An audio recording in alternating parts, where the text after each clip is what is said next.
Okay, Pedro, my boy, we're entering week 6 here of the USC season, and we have something different to talk about this week, namely a loss.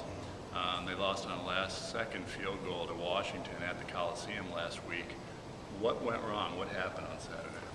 I think the Trojans got beat by a team who's just as good as them and played with a little bit more intensity, wanted a little bit more. I mean, Lane Kiffin said it wasn't a big difference. It's not like Washington came in there and just blew the Trojans out of the park. But I mean, they played a team that was pretty much equal to them, and they lost. That's what happened. Yeah, I think there's something more to that. I think they showed a lack of killer instinct. They had a team, they had so many opportunities to put that team down, and they just continued to allow them to make plays and to beat them. They missed a field goal that could have forced Washington to have to score a touchdown. Matt Barkley missed some key throws on the final 2 drives. They simply didn't show the will at the end of the game to finish a team off.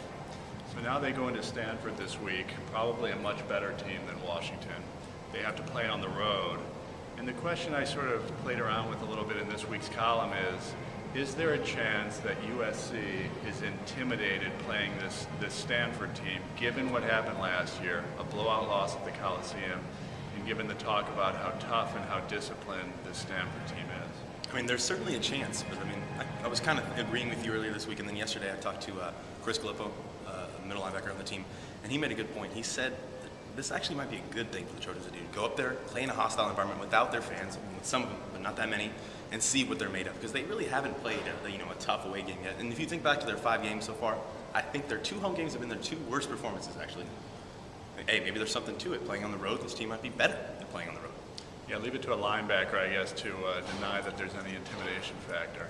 But what do you expect to see on Saturday? USC goes in as a 10-point underdog.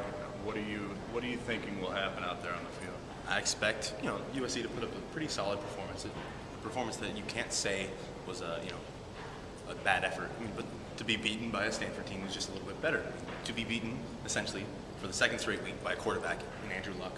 I don't think anyone else on Stanford really overwhelms USC. I don't think their defense, I mean, it's solid, but I think USC can score some touchdowns off of them, put up some points. But I think Andrew Luck's going to be the difference. Maybe 10 to 14 point Stanford victory. That's it. Yeah, my question about this game is how is either team going to stop the other one? I think USC is at times looked really dynamic on offense.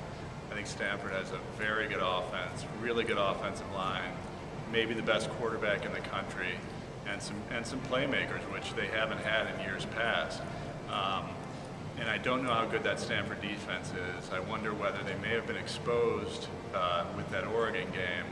If you can get some athletes out in space on the edges, can you just basically outrun these guys? So I expect it also to be a shootout like you said, but I think there are more question marks on the USC defense than on the Stanford defense. So I think Stanford ultimately will prevail.